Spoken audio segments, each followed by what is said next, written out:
I am Zain and you are watching Techpedia by Zain.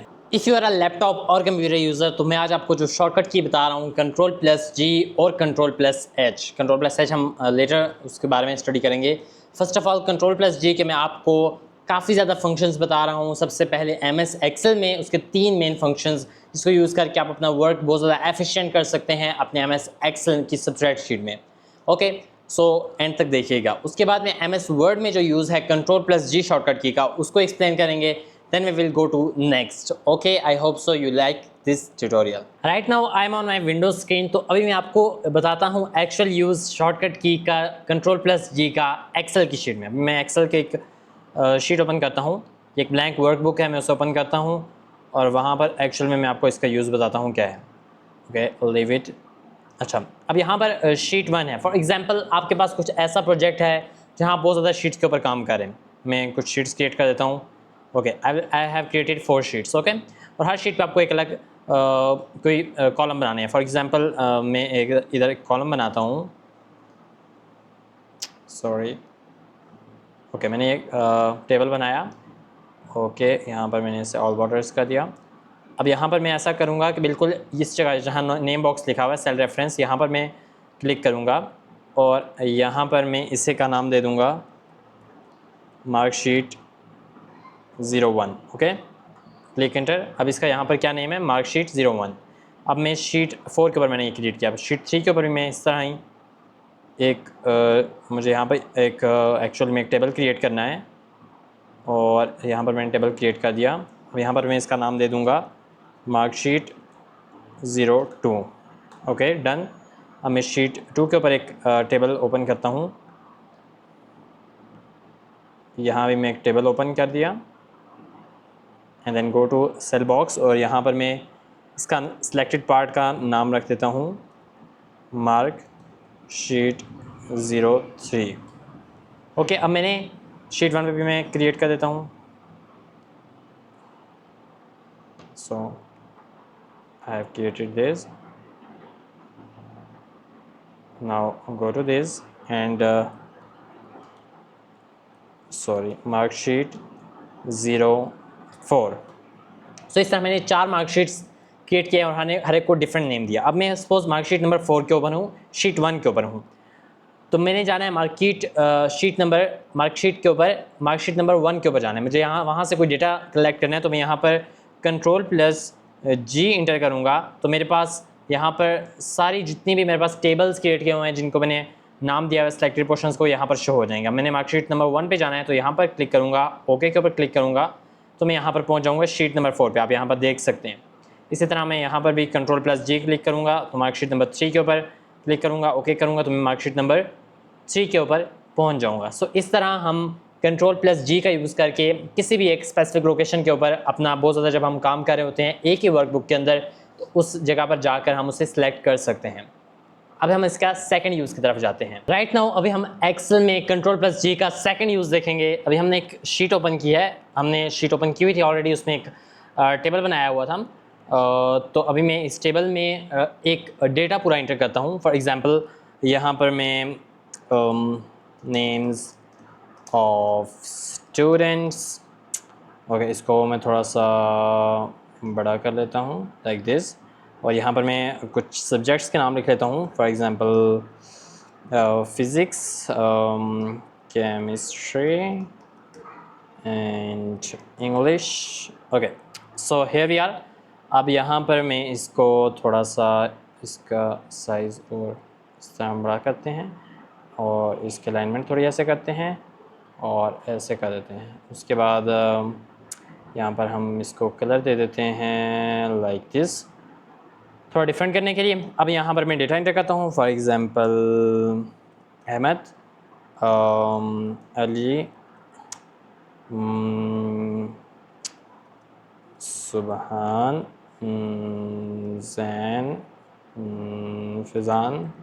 Okay अब यहाँ पर मैं क्या करूँगा कि मैं कुछ नंबर्स इंटर करता हूँ इनके। फॉर एग्ज़ाम्पल फ़िज़िक्स में 32 23 12 44 55 22 22 44 33 54। अब यहाँ पर जो नील है सपोज के वो एब्सेंट हैं, ठीक है।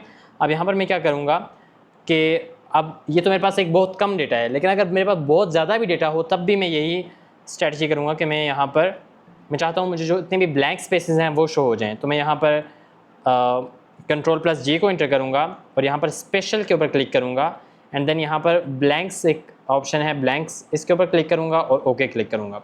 तो जितने भी ब्लैंक्स हैं ना, जहाँ भी मुझे ब्लैंक्स है वहाँ कोई भी लिखा हुआ नहीं है कोई भी चीज़, तो वहाँ पर मुझे ग्रे टाइप यहाँ पर शो हो जाएगा। अब यहाँ पर मैं क्या करूँगा, सपोज मैंने एब्सेंट लिखना है हर उस जगह पर जहाँ पर ये चीज़ है कि कोई भी वर्ड नहीं लिखा हुआ या कोई भी डेटा इंटर नहीं है, तो मैं यहाँ पर एब्सेंट लिखूँगा। अब यहाँ पर मैं मिस्टेक करते हैं, अगर मैं इसे सिंपल इंटर करता हूँ लाइक दिस, तो यहाँ पर सिर्फ एक दफ़ा ये इंटर होगा बट ये ओवरऑल नहीं होगा। तो मैं क्या करूँगा, मैं आप यहाँ से डायरेक्ट भी कर सकते थे बट मैं अगेन आपको बताता हूँ। आप स्पेशल के ऊपर जाएंगे, Ctrl+G then special then click on blanks then click on okay. उसके बाद आपके पास इस तरह आ जाएगा। आप एब्सेंट लिख के Ctrl+Enter जब क्लिक करेंगे तो क्या होगा कि जितने भी ब्लैंक स्पेसेस हैं आप वहाँ पर सब पर ये चीज़ कर सकते हैं अप्लाई कि वहाँ पर एब्सेंट लिखा हुआ आ जाएगा। अब सपोज ये वाला जो डेटा है अब मुझे ये यहाँ पर नहीं चाहिए, तो मैं इसे सेलेक्ट करके यहाँ से डिल कर दूँगा और लाइक दिस इसको भी मैं इस तरह कर सकता हूँ। मुझे एक्चुअली मैं यहाँ से अगर मैं टेबल क्रिएट करता तो ये प्रॉब्लम ना आता, बट मैंने यहाँ से किया, सो मैं इसको इस तरह करके अब जिस जगह पे कोई डेटा नहीं था वहाँ पर एब्सेंट लिखा हुआ आ गया। दिस शोज़ कि उस दिन ये बच्चे एब्सेंट थे। इस तरह आप कोई भी और डेटा किसी किस्म का डेटा भी आप blank space, first of all blank space show करें, फिर वहाँ पर आप जो भी एक स्पेसिफिक टर्म जो कि आपने सबके लिए यूज़ करनी है आप उसे क्लिक कर सकते हैं, टाइप करके उसे Ctrl+Enter दबाने पर वो सब में वो फिल हो जाएगा। I hope so you like this thing of Ctrl+J function in your Excel sheet. Right now अभी हम Ctrl+G का तीसरा फंक्शन देखेंगे एक्सेल की शीट में क्या हो सकता है। अच्छा, अब इसमें हम क्या करेंगे, फर्स्ट ऑफ ऑल हम करेंगे कंडीशनल फॉर्मेटिंग। फॉर एग्जांपल मैं ये चाहता हूँ कि 30 से लेस जिन बच्चों के जिस सब्जेक्ट में नंबर हैं तो वो फेल हैं। तो अब मैं क्या करूँगा कि मैं इस सब डेटा को सिलेक्ट करूँगा जिसके ऊपर मैंने कंडीशनल फॉर्मेटिंग लगानी है। अगर आपको कंडीशनल फॉर्मेटिंग नहीं आती तो उसके लिए मैं एक सेपरेट वीडियो बना दूँगा, उसका लिंक भी डिस्क्रिप्शन में दे दूँगा और मेरे चैनल पर भी आपको मिल जाएगी। सो मैं कंडीशनल फॉर्मेटिंग इसके ऊपर लगाऊँगा, यहाँ बिल्कुल टॉप के ऊपर जाकर, और यहाँ पर लेस दैन 30 और यहाँ पर विद जो भी मुझे उसे करना है, light red fill with dark red text और लाइट रेड फिल मैं इसे कर सकता हूँ, देन ओके। तो अब ये क्या होगा कि एक्चुअली में जिन जिन भी बच्चों के नंबर 30 से कम जिस भी सब्जेक्ट में आए हैं वो रेड वहाँ पर फिल हो जाएगा उनका कॉलम। ओके, अब मुझे क्या करना है कि सपोज मेरे पास बहुत बड़ा डेटा और वहाँ पर ये प्रॉब्लम है कि मुझे एक स्पेसिफिक एक कंडीशनल फॉर्मेटिंग लगी हुई है, तो मुझे ढूंढना है कि कंडीशनल फॉर्मेटिंग कहाँ पर लगी हुई है और किस चीज़ में। तो मैं क्या करूँगा, मैं Ctrl+G क्लिक करूँगा, then I will go to special and then click on conditional formats और ऑल के ऊपर क्लिक करूँगा और ओके क्लिक करूँगा। तो मेरे पास वो सारा डेटा आ जाएगा कि जहाँ पर कंडीशनल फॉर्मेटिंग लगी हुई है वो वाला डेटा सेलेक्ट हो जाएगा। फॉर एग्जांपल मेरी इस डेटा के ऊपर लगी हुई है तो यहाँ पर हो जाएगा। अब आप क्वेश्चन ये करेंगे कि आप सबके ऊपर क्यों सेलेक्ट हो गया, हमने सिर्फ हमें 3 चीज़ों के ऊपर हुई है। तो एक्चुअली मैं पूरे डेटा के ऊपर कंडीशनल फॉर्मेट लगा है। फॉर एग्जांपल इसका भी अगर नंबर में 30 से लेस कर दूँ, 29 कर दूँ, तो ये भी रेड कॉलम इसमें फिल हो जाएगा। तो अगर मैं इसे सम अप करूँ तो एक्चुअल में हमने क्या सीखा कि किस तरह Ctrl+G की मदद से, फॉर एग्जांपल मैं शीट 3 पे हूँ और यहाँ पर मुझे शीट 1 पे हूँ और मुझे शीट 3 पे यहाँ पर जाना है, तो मैं क्या करूँगा कि मैं शीट 1 के ऊपर यहाँ पर Ctrl+G इंटर करूँगा और यहाँ पर मैं मार्कशीट नंबर 2 के ऊपर है जो मेरी सिलेक्टेड है, तो मैं उसके ऊपर ओके करूँगा। तो मैं यहाँ पर इस जगह पर आ जाऊँगा मार्कशीट नंबर 2 के ऊपर। ओके, इसी तरह मैं क्या करूँगा कि फॉर एग्जांपल नेक्स्ट थिंग क्या मुझे चाहिए कि Ctrl+G का यूज़ करके मुझे यूज़ करना है जितने भी मेरे ब्लैंक रीजन है, तो मैं ओके करूँगा तो ब्लैंक रीजन आ जाएगा मेरे पास सिलेक्ट, और उसे मैं टाइप करके कंट्रोल इंटर करके वहाँ पर कोई भी एक स्पेसिफिक टर्म या एक स्पेसिफिक नंबर वहाँ पर सब में उसे फिल कर दूँगा। थर्ड यूज़ मैंने आपको ये बताया कि Ctrl+G का यूज़ करके आप स्पेशल कैरेक्टर में जाके कंडीशनल फॉर्मेट्स के ऊपर ओके करेंगे तो आपके पास जो कंडीशनल फॉर्मेटिंग जिस डेटा के ऊपर भी लिखी हुई है, जिस डेटा के ऊपर अप्लाई हुई है, वो सारा डेटा आ जाएगा आपके पास सेलेक्ट होके। सो एक्चुअल में हमने 3 यूज़ पढ़े। आई होप सो इन 3 यूजेस को आप अप्लाई करके अपने एक्सेल के वर्क में बहुत ज़्यादा इंप्रूव कर सकते हैं अपनी एफिशिएंसी को। Thank you for watching this tutorial. I hope so you like this. Right now I am on my Windows screen. तो मैं सबसे पहले वर्ड का एक डॉक्यूमेंट ओपन करता हूँ। फॉर एग्जाम्पल मैंने ये डॉक्यूमेंट ओपन किया हुआ है ओके। सो यहाँ पर अब मैं क्या करूँगा कि यहाँ पर मैं कंट्रोल प्लस जी प्रेस करूँगा, control plus G.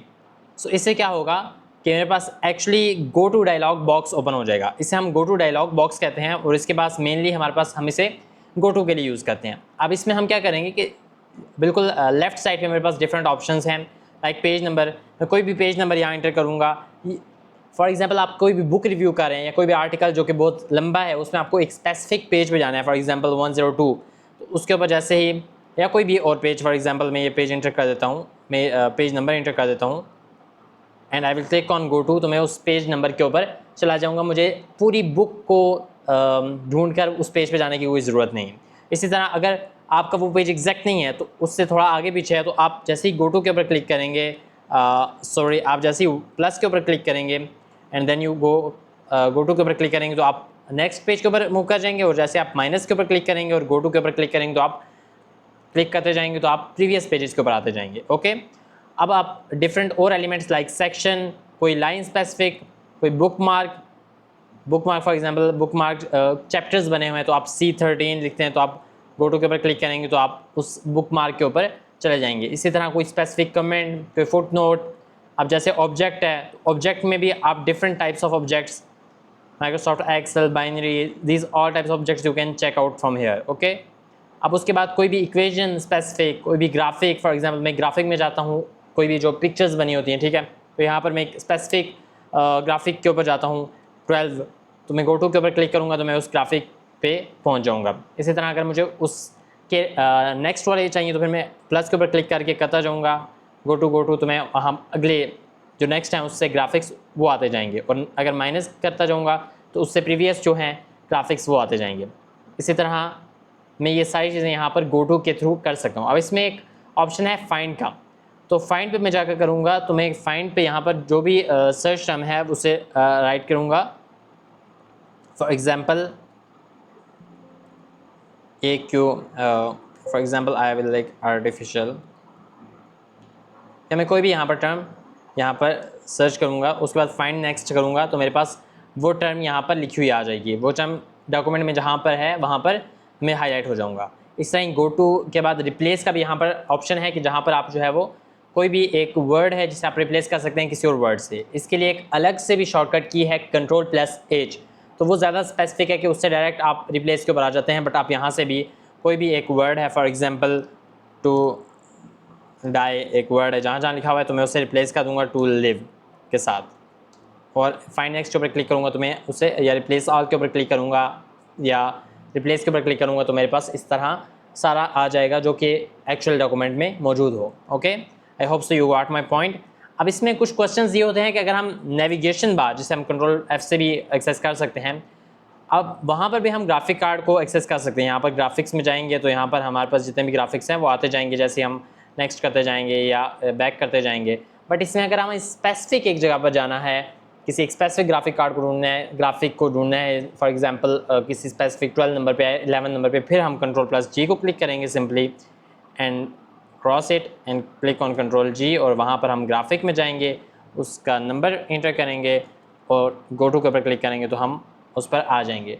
So that was the use of shortcut key control plus G in your MS word. Control plus H ये भी एक ऐसा इंपॉर्टेंट और ऐसा यूज़फुल शॉर्टकट की है जिसको यूज़ करके आप MS वर्ड में, आप MS एक्सेल में, या आप गूगल डॉक्स में किसी भी और डॉक्यूमेंट में से यूज़ कर सकते हैं। और आज के इस ट्यूटोरियल में हम तीनों ऐसे प्रोग्राम्स में, गूगल डॉक्स में, MS वर्ड में, उसके बाद एक्सेल की स्प्रेडशीट में हम इसे यूज़ करेंगे और आपको बताएंगे कि आप किस तरह इस शॉर्टकट की का यूज़ करके अपने वर्क को मोर एफिशिएंट कर सकते हैं, ज़्यादा स्पीडी कर सकते हैं। So let's get into screen. Right now I am on my Windows screen. तो सबसे पहले मैं एक वर्ड का डॉक्यूमेंट ओपन करता हूँ। I will open it right here. Okay, एक ब्लैंक डॉक्यूमेंट में ओपन करता हूँ। Okay, leave it. अच्छा, अब यहाँ पर हमने एक एक्चुअली में एक पैराग्राफ कॉपी किया हुआ है, तो मैं उसे पेस्ट कर देता हूँ यहाँ पर बाय यूजिंग कंट्रोल प्लस की। कंट्रोल प्लस की का मैंने यूज़ बताया हुआ ऑलरेडी। अच्छा, सो नाउ अब मुझे कंट्रोल प्लस H का यूज़ करना है। तो कंट्रोल प्लस H क्या करता है कि कोई एक स्पेसिफिक टर्म जो कि आपके डॉक्यूमेंट में डिफरेंट जगह पर यूज़ हुई है या किसी एक जगह पर यूज़ हुई है, आपने उसे रिप्लेस करना है किसी और वर्ड से, या किसी और फ्रेज से। तो उसके लिए अब हम कंट्रोल प्लस एच टाइप करूँगा मैं, कंट्रोल प्लस एच, तो मेरे पास ये फाइंड एंड रिप्लेस का टैब आ जाएगा। अब यहाँ पर इसे गो टू डायलॉग बॉक्स भी कहते हैं, उसके लिए मैंने एक अलग वीडियो बनाई थी गो टू को यूज़ करने के लिए। यहाँ पर जो गो टू का ऑप्शन है तो आप उसे चेक कर सकते हैं, उसका लिंक आपको डिस्क्रिप्शन में मिल जाएगा या चैनल में भी आपको इस प्लेलिस्ट में मिल जाएगा। ओके, अब यहाँ पर मुझे एक स्पेसिफिक टर्म यूज़ करनी है, बिल्डिंग। इस पैराग्राफ में बिल्डिंग का लफ्ज़ 2-3 दफ़ा यूज़ हुआ है, तो मैं उसे फाइंड वर्ड करूँगा कि मुझे किस वर्ड को रिप्लेस करना है और रिप्लेस किस से करना है, किस टर्म से, किसी एक वर्ड से या फ्रेज से आप वो कर सकते हैं। फॉर एग्जांपल मुझे इसकी जगह इंफ्रास्ट्रक्चर के साथ रिप्लेस करना है, तो ये करके उसके बाद मैं रिप्लेस के ऊपर क्लिक करूँगा तो वन टाइम करेगा, रिप्लेस ऑल के ऊपर करूँगा तो वो सब रिप्लेसमेंट्स कर देगा। जैसे इसके ऊपर करूँगा तो मुझे यहाँ पर एक विंडो शो होगी, all done we made 2 replacements. तो आपने जितनी भी रिप्लेसमेंट्स उसने की होगी वर्ड के डॉक्यूमेंट में वो यहाँ पर शो हो जाएगा। मैं ओके क्लिक करूँगा और उसके बाद मैं यहाँ पर फाइंड में जाऊँगा और फाइंड में मैं उसी टर्म को सर्च करूँगा जो कि मैंने रिप्लेस की है, जिसके साथ रिप्लेस किया। फॉर एग्जाम्पल इंफ्रास्ट्रक्चर, यहाँ पर मैं फाइंड नेक्स्ट के ऊपर क्लिक करूँगा और इसे हाईलाइट कर दूँगा, हाईलाइट ऑल, और फाइंड नेक्स्ट। तो आप देख सकते हैं कि अब मेरे पास जो भी ऐसी टर्म्स थी जिनको यूज़ किया हुआ था बिल्डिंग के साथ, तो बिल्डिंग को उन्हें रिप्लेस कर दिया इंफ्रास्ट्रक्चर के साथ और मुझे यहाँ पर शो हो गया। मैं थोड़ा जूम कर देता हूँ। ओके, सो लाइक दिस, आप कोई भी टर्म इस डॉक्यूमेंट में by using control plus H आप उसे रिप्लेस करते हैं किसी और भी टर्म से, किसी फ्रेज से भी या किसी सिंपल वर्ड से भी। अब हम जाते हैं गूगल डॉक्स में इस चीज़ को अप्लाई कर। अब हम गूगल डॉक्स की एक फ़ाइल ओपन करते हैं। ओके, मैंने ऑलरेडी ओपन किया हुआ है और यहाँ पर मैं वही पैराग्राफ फॉर एग्जांपल इंटर कर देता हूँ। आप कोई भी पैराग्राफ, कोई भी बुक इस तरह कर सकते हैं, कोई भी डेटा फॉर एग्जांपल आप इस तरह उसे सेपरेट कर सकते हैं, रिप्लेस कर सकते हैं उसमें। फॉर एग्जांपल अब यहाँ पर भी मैंने सेम काम करना है, मैं कंट्रोल प्लस एच इंटर करूँगा और यहाँ पर इस तरह मेरे पास फाइंड एंड रिप्लेस का टैब ओपन हो जाएगा। अब यहाँ पर मैं फाइंड करूँगा बिल्डिंग को, यहाँ पर मैं वही टर्म लिखनी है जो मैंने रिप्लेस करनी है जिसको, तो बिल्डिंग का टर्म लिखूँगा और यहाँ पर मैं नीचे वो टर्म लिखूँगा जो कि मैंने रिप्लेस करना है। फॉर एग्जांपल ये ऑलरेडी यहाँ पर आ गया इंफ्रास्ट्रक्चर। अब यहाँ पर मैं रिप्लेस ऑल के ऊपर क्लिक करूँगा तो जितने भी बिल्डिंग के नाम से वर्ड्स हैं वो रिप्लेस हो जाएंगे इंफ्रास्ट्रक्चर के नाम से। मैं उसे सर्च कर सकता हूँ, मैं यहाँ पर कंट्रोल प्लस एफ़ टाइप करूँगा और यहाँ पर इंफ्रास्ट्रक्चर खुद ही लिखा हुआ आ गया। नहीं तो आप यहाँ पर इसे सिंपली सर्च करेंगे जैसे ही इस तरह इंफ्रास्ट्रक्चर, तो यहाँ पर मेरे पास 2 ऐसी टर्म्स आ गई हैं कि जहाँ पर बिल्डिंग को रिप्लेस किया गया है इंफ्रास्ट्रक्चर के साथ, और यही 2 ऐसी टर्म्स थी जिन्हें मैंने रिप्लेस करना था। सो दैट्स हाउ इजीली आप कंट्रोल प्लस एच का यूज़ कर सकते हैं MS वर्ड में और अपनी गूगल डॉक्स में। अब कोई भी ऐसा डॉक्यूमेंट हो जहाँ पर टेक्स्ट फॉर्म में हो तो आप उसे यूज़ कर सकते हैं, आप ट्राई कर सकते हैं। हो सकता है बहुत से जगहों में यूज़ ना भी हो, बट गूगल डॉक्स में और MS वर्ड में यूज़ हो रहा है। अब हम एक्सेल में जाके इसका यूज़ चेक करेंगे कि एक्सेल में एक्चुअली क्या यूज़ है कंट्रोल प्लस एच का। ओके, राइट नाउ अभी हमने गूगल डॉक्स और MS वर्ड में यूज़ चेक कर लिया क्या है कंट्रोल प्लस एच का। अब हम इसका यूज़ देखेंगे एक्सेल की शीट में। तो मैं एक्सेल की एक शीट ओपन करता हूँ राइट नाउ और यहाँ पर ब्लैंक वर्कबुक एक ओपन करते हैं। ओके, सो नाउ अभी मैं यहाँ पर एक टेबल क्रिएट कर देता हूँ ओनली 2 शीट्स का। So for example I have created this table, मैं इसको ऑल बॉर्डर्स कर देता हूँ। ओके, अब यहाँ पर मैं कोई डेटा एंटर करता हूँ, ठीक है, और नेक्स्ट पे मैं उसके रेफरेंस या रेफरेंस लिख देता हूँ। ओके, मैं इसको थोड़ा सा ऐसे लिख देता हूँ। ओके, सो नाउ अभी मैं इसको भी थोड़ा सा डाउनवर्ड इसका और इस डेटा की थोड़ी सी अलाइनमेंट भी ऐसे कर देते हैं और इसको पेंट कर देते हैं थोड़ा सा सेपरेट करने के लिए लाइक दिस। अब मैं यहाँ डेटा इंटर करता हूँ for example 1 2 3 some data, I got this data, I got this data, I got this data. यहाँ पर रेफरेंस में मैंने उन पर्सनस के नेम लिखने हैं जिनकी तरफ से मुझे ये डेटा मिला। फॉर एग्जांपल या कोई एक पर्सन, फॉर एग्जांपल अली की तरफ से मुझे ये डेटा मिला सारा, तो मैं यहाँ पर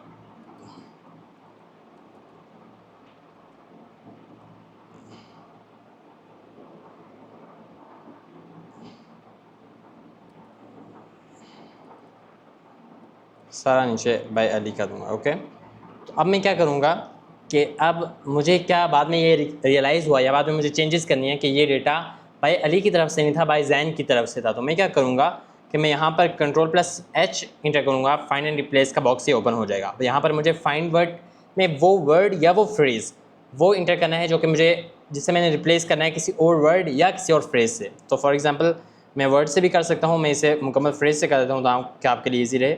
मैं बाय अली लिखता हूँ और ये उससे फाइंड कर लेगा और फिर मैं रिप्लेस करता हूँ उसे बाय जैन के साथ। तो अब मैं जब रिप्लेस ऑल के ऊपर क्लिक करूँगा, अगर फाइंड ऑल करूँगा तो फाइंड करेगा, अगर रिप्लेस ऑल के साथ करूँगा तो मैं वो रिप्लेस कर देगा।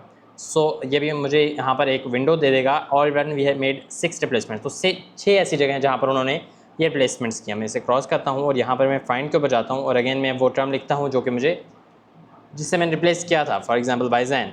तो मैं इसे फाइंड आउट करूँगा तो मुझे बस लिखा हुआ आ जाएगा भाई इस जगह पे, इस शीट पे, इस सेल में हमने चेंजिंग की है, बाय अली को बाय जैन के साथ हमने रिप्लेस कर दिया, जो कि मैं यहाँ पर देख भी सकता हूँ, खुद भी देख सकता हूँ। और अगर ज़्यादा डेटा है तो मुझे ऑटोमेटिकली यहाँ पर फाइंड करना है उसे, तो मैं उससे वहाँ पर फाइंड भी कर सकता हूँ। So you can do a lot of things, a lot of with any type of data. आप वो जितना भी डेटा हो तो आप उसके साथ ये चीज़ें करके आप इजीली फाइंड आउट कर सकते हैं और रिप्लेस कर सकते हैं किसी स्पेसिफिक टर्म को या किसी फ्रेज़ को किसी और फ्रेज़ से। आई hope so you like this tutorial. Thanks for watching and subscribe for more such video. If you find this video helpful, don't forget to like, share and subscribe our channel for more such videos. See you in the next video. Thanks for watching.